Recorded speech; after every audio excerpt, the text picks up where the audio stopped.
We're talking about this absolutely stunning 1994 R80R BMW Mystic.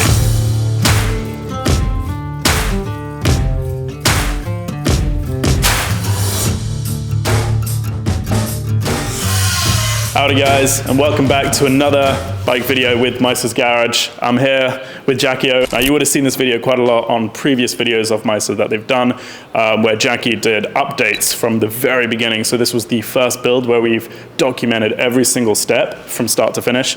So we still got a few other videos I think we missed from the last video for what it looks now. So anyway, this video we're going to dive into all the little details, and this is, as Jack will explain, the very top tier of the Meister builds. Like everything has been done to this, and yeah, I have so many questions, so we're going to dive in. Jack, sweet, over to you. Let's do it. This bike started out as you said, 1994 R80R Mystic. Right. So we can lay it over top. Look nothing like this. Common theme with our bikes. It's a full transformation. Let's say it didn't look like this when we started, when we pulled it out the garage downstairs. And it has gone through, over the last 4 to 5 months, it's gone through a full nut and bolt restoration and transformation.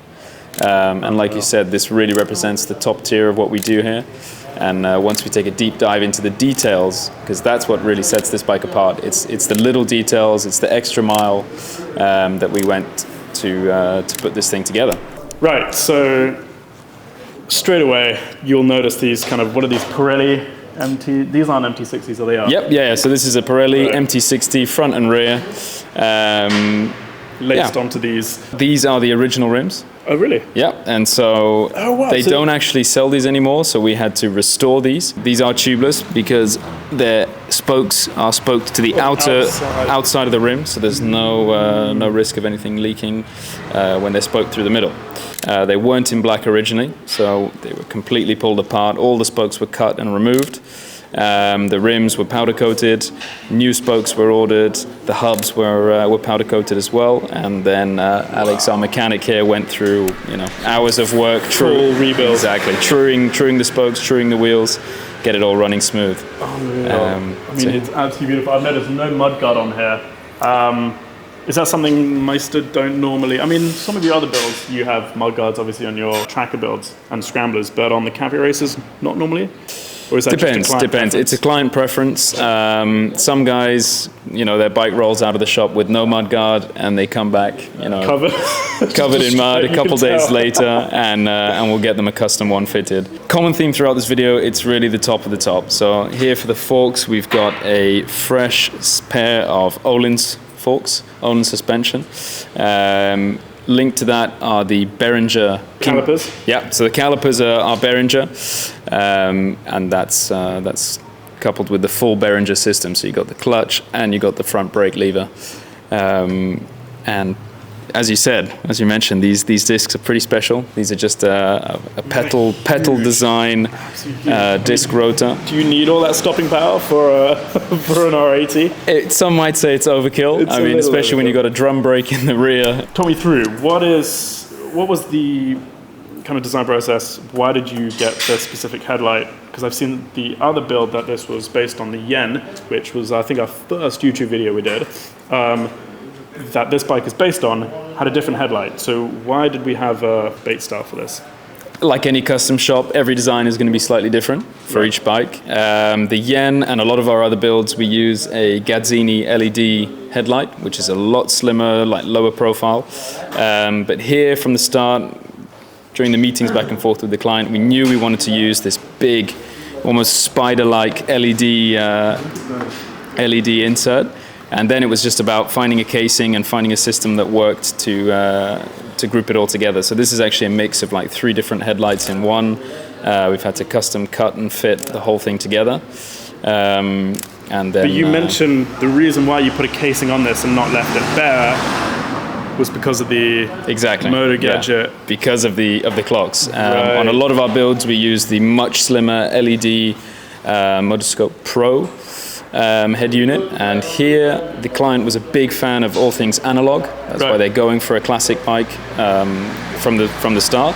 And so he wanted to respect kind of a nod to the classic side of the bike and stick with an analog. I like that he kept the analog clocks, just one singular clock, because you can make these so kind of futuristic. Yeah. And it kind of makes it look, sometimes it looks a little bit out of place. For sure. But that's what I love about these power brake. This is power brake, correct? Yeah. So it allows us to integrate very cleanly the different modular pieces that integrate the Motor Gadget. This is one of the very, very small Motor Gadget mirrors. Motor Gadget mirrors, amazing. And that is a aluminium brush, I think. And one thing we missed on here, I just noticed, these are tiny little micro LEDs. Yep, the indicators there on the side. We went back and forth with the client because here in Switzerland, from a certain age of motorcycle, you don't actually need indicators. But he wanted them. He wanted them for safety reasons, so... I mean, it worked. It actually looks really nice. And to be honest, you don't really cleanly integrated, it actually adds a little bit of flair, Kind of adds a little bit of... beefiness to the front. I wouldn't say that's exactly beefiness. I mean, even the details here, what is that? A hairy... These clamps as well. We had to find something that would fit because the Öhlins actually has this aerodynamic cut in here. Right. So if you feel down the shocks, they're actually slim profile for aero reasons. Look at that. So we had to find a fork clamp that, for the headlight clamp, that would fit this thin part and then this thicker part. So now we have custom shims inside the bracket on the top so part. That's smaller and then that's wider. Exactly. Exactly. Okay, so while we're on the front here, we've talked about this beautiful Motor Gadget clock here. Super simple, white text on black, which I absolutely love. Very classic. The power brick triple clamp, and then this huge fat LSL. So what is this, a tracker bar? It's a mix between a street and a tracker, but it's a fat bar, so it's nice and chunky. We had to get the LSL risers and clamps to fit the fat bar. We had to drill out the power brake triple clamp a bit bigger to fit the chunkier so you had clamps, right? And we had to then file down the risers so they would fit inside the power brick. Connected to that are the Behringer brakes and clutch levers. Beautiful design, very minimalist. Like it's not connected. It's so smooth. Yes, super smooth. Then, this very minimalist, small clutch reservoir. Oh gosh, it's just so minimalist and clean up here. I mean, there's nothing, like you said, the Behringer brake reservoir up here. Very small, Absolutely tiny. And all the fitment for these were gone through with the client. They sat on the bike, and they very much like to ride with 2 fingers on each lever. So, I mean, it was all adjusted size-wise. Exactly. And worth noting here up front, anywhere you see these black bolts, these are all titanium bolts. You're kidding. So holding on the clutch and brake levers. Is that just to save weight, or is it more just because you can? Because we could. So why not? If you're going to do a full build like this, why not throw in some titanium bolts? It was the theme with this build, was all kind of push us to our limits, push the bike to its limits. And absolutely love that. If any piece was in question, it was why not? These little momentary push switches, I absolutely love. So these are 12 mil, directly mounted onto the bar. No other mounts or anything, just the switches themselves. So we kept the bar super minimalist, especially with the switches. This took us hours of custom work, cutting, fitment, etc. That was to fit the 2 indicators, right? The horn. That's almost around the front here as a trigger. Then you've got the starter and the headlight switch there on the other side. Can I turn it on just here? Yeah, sure. There we go. We'll jump into live. So like that, you got your idiot lights up here, neutral, and then your red light, which is showing that the ignition is on, but the engine's off. Yeah, and then you got indicators. So that's left and right. Yeah. Oh, look at that. And then you press it again to cancel it. Yeah. That's your starter. Yeah. That's the headlight switch, and then you got your horn. Horn, and then that's high beam, low beam. Yeah, exactly. Very, very cool. And then we're going to get to that in a second. For sure. So, kind of pulling back from here, I mean, of all your Meister builds that you do, the centerpiece of the majority of them is the tank. So talk me through this color scheme. What led him to go with this? I mean, absolutely gorgeous, very kind of dark, slightly metallic Highland green with gold. Is that gold inlay? So yeah, so the client knew from the start they wanted to do kind of a very, very classic combination of almost British Racing Green with a brown old seat. Jaguar or something. And so over the course of many meetings with the client, we pulled out colors from Rover, from Jaguar, many other car manufacturers that had kind of a British Racing Green, and we weren't quite kind of finding what the client wanted.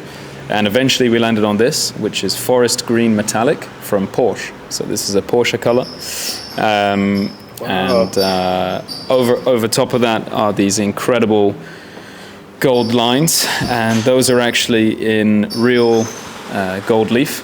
So it's gold leaf in there. Exactly. So, and that's actually under the layer of varnish, under the top coat. So we received the tank with the green back from one painter, and then it went to our artist, who's Stephanie, who's based just across in France, and she's actually won many awards for her motorbike tank art. Wow! And so she has access to the gold leaf. She does all our logos on the tank. So this is also in gold leaf under the varnish. Okay, so coming up here, so you've got the gold leaf inlay of the Meister, just to make sure that you can't rub it off. And while we're here, I just missed. You've got another secret button again. Yeah. So throwing it back to the last video, as soon as we use the power brakes and Motor Gadget, we use that button there. So that allows you to change the pages of the clock. So, clock so switch. RPM, oh, that is so cool. odometer, time. But it doesn't light up. Not this one.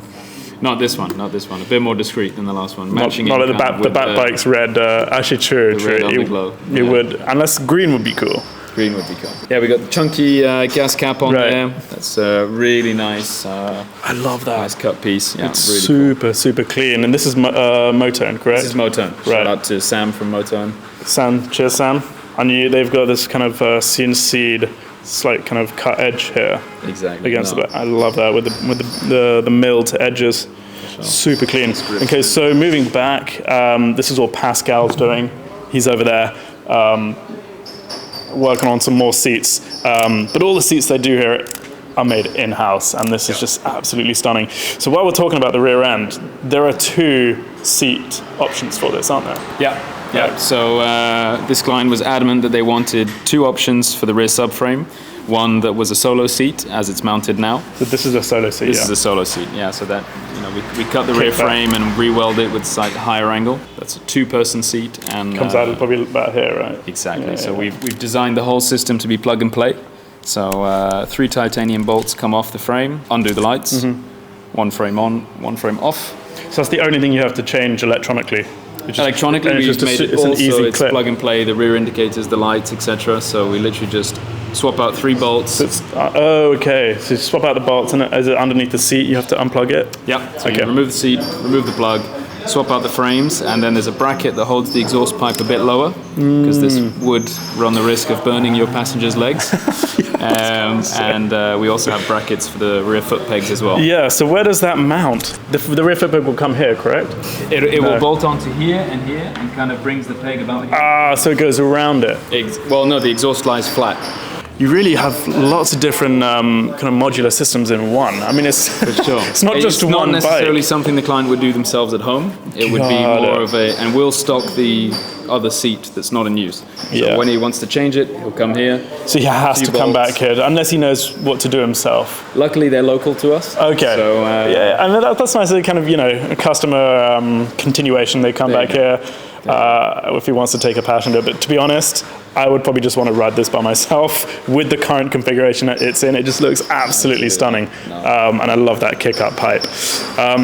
So while we're talking about this, I mean, he went with the, what do you say, Porsche Racing British Green, and then a brown diamond-stitched Alcantara seat. Beautiful. So, we've got just perfectly. I mean, the way it kind of slopes back here, because I see a lot of custom seats done wrong, right? They're a bit too boxy. It's boxy.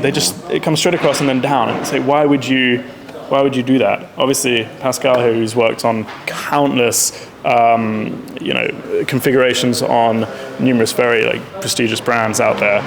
He knows what he's doing, and he understands design, he understands ergonomics, and so the shape here, I absolutely love it. Tapers off, and you can see from that angle how low it goes, but it's actually quite comfortable. Oh, it's very comfortable, very comfortable. And then little padding up and here. that's the difference here at Meister is a client can come in and we'll do many meetings back and forth, and if they're not happy with certain shapes or designs, things can be changed.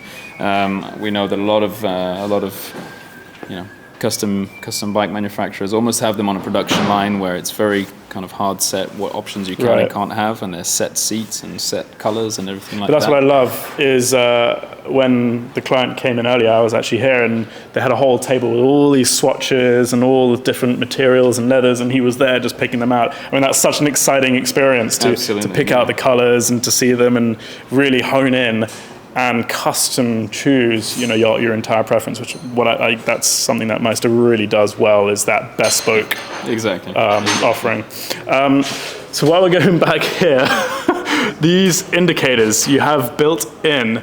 Yeah. This is a new. Normally on our rear frames, we weld in one of the chain links. Okay. Yes. That's what holds our indicators. Bike, yeah. So we went for a much sleeker design where we actually cut into the frame and built these kind of custom cylinders that went into the frame, and obviously then repowder coated the whole thing. And do they come on like that? Very bright. So. Wow. So you did warn me. Yeah. So there's a nicely flush into the frame.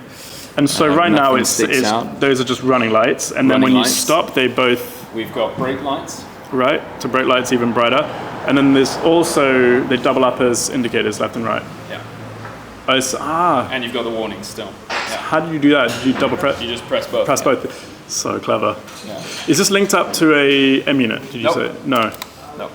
So whilst we do use Motor Gadget clocks and head units, we don't use their full system. We have a whole simplified wiring loom that we install on our bikes. Wow. Is that something you guys designed yourself, or there's another company who make that? So we get those from a company called Sport Evolution. Oh, wow. And so they make the entire simplified wiring looms for these plug classic and play, boxes. you plug them. Okay. Exactly. Everything becomes plug and play. And it really kind of modernizes those 80s, 90s cables that were original on this bike. So absolutely beautiful. And then you've mounted the battery just under the front of the seat there. Ideally, we like to mount the batteries underneath the swing arm there. Mm-hmm. That's when we kind of have two shotgun pipes. But as on the Yen, you would have seen that on previous renditions of it. But here, because of the Y pipe and the kind of always changing subframe, we've just mounted it there. It's a clean solution. So all of this was custom fab. Alex spent some time, creating this keyhole. Yeah, I love how simple that is, and it's just how exposed. You haven't created a separate housing or anything for that. It doesn't need it. No. So the elephant in the room, obviously the main thing is this engine. I mean, it is stunning. I mean, you've got this hand-brushed fins here. This engine had every box ticked on the spec sheet. So whilst it started life, obviously as an R80, it started as a 800cc flat twin. Mm-hmm. And it's remained a flat twin, but we've obviously beefed it up to the 1070cc kit. So it's got the big bore kit? Absolutely, yeah. So it's got the full everything. It's got the bigger pistons, it's got the bigger cylinders, and obviously this whole engine was dismantled. So it's fully refreshed, absolutely brand new engine inside and out. We powder coat the whole thing in separate parts, and all the fins you can see here on the engine, on the cylinders, were hand sanded and polished, as you said. So that gives it a really, really beautiful look and style. Original carbs, yeah. Powder coated black. Some BMW engines come with the big plastic. Yeah, the kind of is pretty ugly, right? Plastic cube, which is not nice looking. So here we've got one with the holes in the back for the air filters. It's such a clean look, isn't it? No, it's beautiful, and you'll see on the other side a custom inscription of the client's initials. It's another kind of custom touch that we can give the bikes here.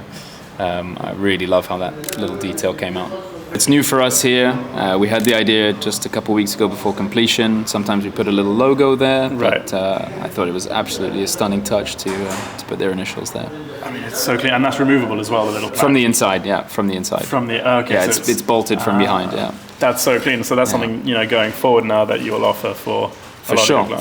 And even like, is this a custom piece here? Just the No, these are the choke pulls. So originally this would have had a choke switch on the handlebars. Because we simplify the handlebars, you've got to add the kind of manual choke. Up here, whilst we're at the front as well, these head tubes on the engine here for the exhaust, we'll be swapping out in a couple of weeks. So we're actually in talks with Mad Exhausts over in Holland, and they're going to custom fab a beautiful high cut welded head tubes for this.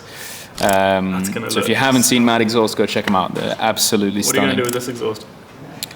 Keep this for a future project. Yeah, so it's still in good condition. The rear can and Y pipe will stay, but just the headers will become obviously the pie cuts. Right. Yeah. I mean, stunning. And then the foot pegs, these are custom as well? Yeah, so they're much beefier kind of off-road pegs, powder-coated black as well, being held on with more titanium bolts. Right. Here up front, one thing we didn't mention is the big radiator kit. So there's auxiliary radiator, beautiful braided lines. Originally they didn't come with them, but when we beef up the power so much, you kind of need that extra cooling. And then talk me through the Hattech exhaust. This is... So the end can, obviously it's a real punch on the build. Right. Very, very standout piece. That's a Hattech end can with the Y pipe as well. Usually not meant for mounting in this configuration, but with some custom work here at the garage and some custom welding, we've got it to sit quite nicely. Right, and then it's the same head can that you'll also mount parallel. Yeah, exactly, yeah. And then lastly, what I kind of wanted to run through this, what is this rear shock here? This is Öhlins as well, so you've got Öhlins front and back. Exactly, so that is an Öhlins rear shock. Beefy rear shock.